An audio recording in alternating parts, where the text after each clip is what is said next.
Boa tarde, queridos. Vamos começar nossa aula de português. A aula de português vai ser correção da tarefa que eu dei na última aula, na quarta-feira, tá? Então, vocês tinham um poema que chamava Era uma vez uma velhinha. Falava o seguinte: Era uma vez uma velhinha que o de comer não tinha, só pão, arroz, carne, farinha, ovos, frutas e sardinha. Coitada dessa velhinha. Ela ficava muito triste, depois de comer um leitão e dúzias de empadinhas. Eu vivo passando fome, engolindo pão de ló, tutu, bife, salsichão e geleia de mocotó. Dizia triste a velhinha, sentindo falta de ar. Perco o meu apetite se acabo de almoçar. A velhinha reclamava, se sobremesa não havia, só bolo, tortas queijada e todo tipo de iguaria. Perdi o sono se dormia, e o apetite se comia. Não sei o que faço, dizia, lambuzada de ambrosia. Morreu do mal de rugas, mais curvada que um três, e agora, debaixo da terra, queixa-se de fome talvez. Bom, a questão A perguntava o seguinte: qual é o primeiro verso desse poema? O verso são as linhas de um poema. Então, o primeiro verso era uma vez uma velhinha, tá? Na hora de escrever esse verso, tem que colocar entre aspas, porque vocês retiraram uma informação do texto, tá? Então, tem que colocar as aspas. Letra B. O que esse começo lembra? Então, quando fala era uma vez uma velhinha, né? O que esse começo lembra pra gente? Que outro tipo de história também começa com era uma vez, né? Então, essa história nos lembra aí, o começo da história nos lembra um conto de fadas. São os contos de fadas que possuem essa introdução, tá? Você acha que esse poema conta uma história? Se sim, de quem? Bom, aqui a gente, o tempo todo, né, da história, contou a história de uma velhinha, tá? Então, sim, esse poema ele conta uma história sim e é a história da velhinha, tá bom? Você achou o poema engraçado? Essa questão ela é uma questão pessoal, tá? Pode ser que alguns de vocês identificaram, acharam engraçado, e pode ser que outros falaram, ah, não, acho que não, tá? E aí ele pergunta, se sim, onde está o humor do poema? Na verdade é o seguinte, qual foi a intenção do autor quando fez esse poema? Pode ser que algumas pessoas não tenham achado engraçado, tá? Mas, quando ele fala, era uma vez uma velhinha que o de comer não tinha. Ele começou o poema assim. Depois ele começou a falar um monte de coisa que essa velhinha comia. Ou seja, se ela tinha o que comer, de fome, ela não, né? Fome ela não ia ter. Então, na verdade, ela era mais gula, né? Mais gulosa do que realmente passava fome de necessidade, né? Então, ele brincava um pouco com essa situação de que a velhinha vivia reclamando de fome, sendo que, na verdade, comida ela tinha, tá bom?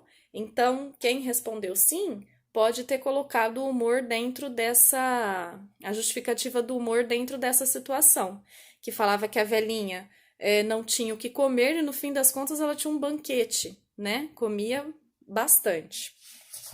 Bom, na página 104, exercício 2, falava o seguinte: releia a estrofe do poema a seguir. Então vocês têm aí, morreu do mal de rugas, mais curvada que um três, e agora debaixo da terra, queixa-se de fome talvez. O que você entende a partir dos dois primeiros versos dessa estrofe? Então, quando ele fala, morreu do mal de rugas, mais curvada que um três, né? Do que será então que essa velhinha morreu? Essa velhinha morreu de idade mesmo, já estava bem velhinha, tá? Morreu de velhice. E, e aí, quando ele fala que morreu do mal de rugas, né? As pessoas ficam mais velhas, elas vão ficando com as peles mais enrugadinhas, né? Mais curvada que um três, vai ficando um pouquinho mais curvadinho as costas. Então, ela já era bem velhinha, tá? O exercício 3, que era o exercício que vocês tinham que me enviar foto, eu tô dando uma devolutiva para todos vocês nos comentários particulares, tá? Monossílabas, não tiveram muitas crianças que erraram. O problema, vocês confundem muito ainda na hora de separar as sílabas, tá? Então, assim, tinham crianças que colocaram dissílabas no quadro de trissílabas, né?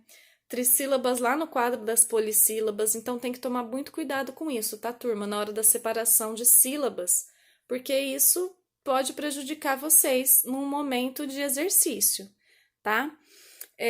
Existiam várias respostas possíveis. Por exemplo, em monossílaba a gente tinha vez, não, pão, eu. Todas essas eram monossílabas, tá? Em dissílabas, podia colocar era, né? Era, uma, comer, arroz, carne, frutas. Todas essas eram dissílabas. Trissílabas tinha aí velhinha e velhinha. Algumas crianças erraram a escrita. Se eu não coloco o H, fica velhinha de parabéns. Aquela velhinha que a gente canta parabéns de aniversário, tá? Então tem que colocar o H porque vem de velho. O velho é com H. Então a gente usa velhinha na hora da. Parece que a gente não fala, né? Porque é um dígrafo. Mas tem o H aí, tá bom? Sardinha também, coitada, ficava, todas essas eram trissílabas. E de polissílabas nós tínhamos engolindo, reclamava, sobremesa, lambuzada e ambrosia. Algumas crianças escreveram lambuzada com S, cuidado, tá? Lambuzada é com Z, tá certo? Fiz algumas observações particulares, tá? Qual vai ser a tarefa de vocês? Na página 105 até a página 107, tá? No exercício 4 da 105, vocês têm aí várias sílabas num quadro. Vocês vão ter que desembaralhar essas sílabas e formar as comidas que são citadas no poema, tá? No exercício 5, vocês vão analisar um panfleto. Vocês têm um panfleto aqui. Ó. Vocês vão interpretar esse panfleto, tá bom? Na página 106, vocês vão interpretar uma imagem que está relacionada com o panfleto, tá?